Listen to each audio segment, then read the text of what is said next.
Well, if you're South African right now, you must be pinching yourself looking at the table as it stands now in World Cup qualifying for your group, which contains the Nigerian Super Eagles. They are second in the group standings, but South Africa are ahead, having won and played just one game. They would be licking their lips at the prospect of making it to the World Cup ahead of the Nigerian Super Eagles. And boy, oh boy, are they having a tough time in this World Cup qualifying campaign. The Nigerian Super Eagles suffered another draw, this time versus Zimbabwe away from home. It could have been a loss for them.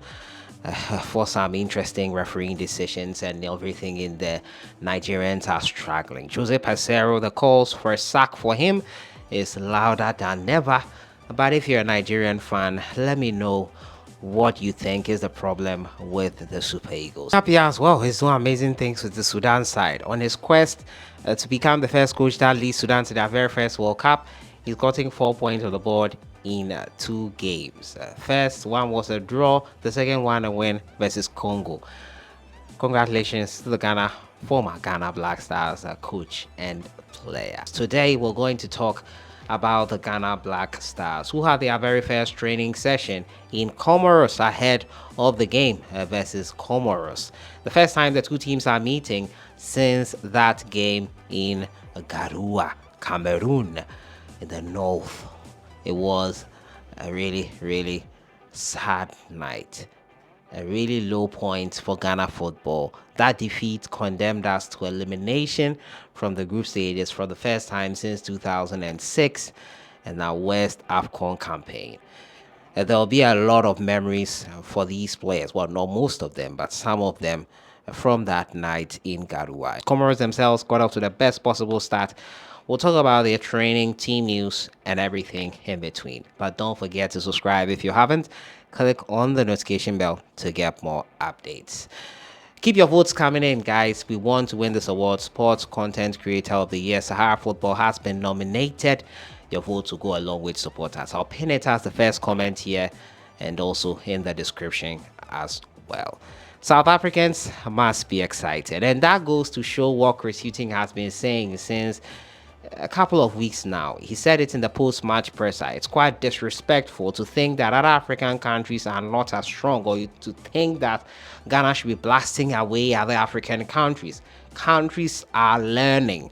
They are learning football, which is now being scientific, proven beyond reasonable doubt to be scientific sport. Scientific means that there are a series of steps and actions that, if followed and if stuck to, will get you the results you need. Countries are learning quick and fast, and Zimbabwe, the latest to tell us that they can't go toe-to-toe with the likes of Nigeria. Lesotho did it in the first game. Nigeria have their own problems already, but you wouldn't think these two countries are the countries that would have given them tough times in the qualifying. On to South Africa to take advantage as they face Rwanda next. But the Black Stars are in town, Comoros that is. They have landed safely. Last night they flew in and got to clear their bags and everything settled in nicely and had their very first training session. They'll have 2 training sessions from the look of things. Tomorrow as well will be the final training session, and then Tuesday is the kickoff. Coach Chris Hughton would hope that the boys get all 3 points and get off to the best possible start in World Cup qualifying campaign. The World Cup qualifiers have start again for the round 2 on March 2024 after the African Cup of Nations. So it'll be interesting to see how things go on that front there. But Ghana versus Comoros is a game which in recent times was marred by a 3-2 loss. A really low point for Milovan Rajabak, who left his post after that game. Ghana were eliminated from the African Cup of Nations by Comoros, who went into the round of 16 and did amazingly well. We have to be wary of these guys. They will come to prove a point once again that win versus Ghana in the African Cup of Nations was not a fluke. We have to make it look like it was a fluke and beat them.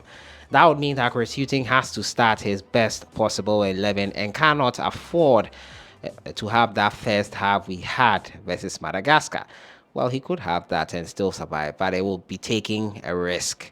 And Chris Hughton would be smart enough to know that that is not worth it. Many are calling for the start of Majid Ashimeru. Chris Hughton stated that he did not start him because he was a player who had been out for a long time, and they always thought that the second half he could change something. I think he's gotten match fit with this second half performance, and I think he should be starting here.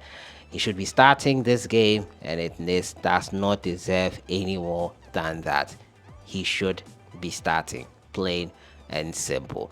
The very first training session was had. We'll have a look at some of the pictures from the first training session in Comoros. But let me know your predictions in the comments box. Who do you think, or what scoreline do you think this game will end by? And the Nigerian Super Eagles fans in the comments, let me know what you think is the way forward for your country. How can they overcome and get on top in World Cup qualifying campaign? South Africans, are you optimistic now? Do you think Nigeria cannot get it done? Do you think this is your time to make it to the World Cup? Is it 2026 that will have South Africa representing Africa, one of the 9 or possibly 10 African countries representing us? Let me know what you think in the comments box on South Africa's chances as well. So that has been it for today. We'll have pictures of the training session running through at the end there. Everyone is in camp. No one is injured or out. Amate probably has not yet. I've not seen a picture of him in training with the rest of the team. He suffered a knock in that game versus Madagascar.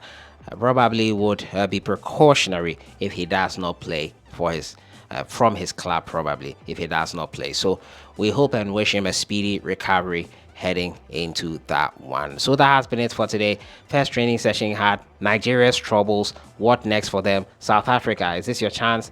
Can you take the bull by the horn? I'll see you guys in the next one.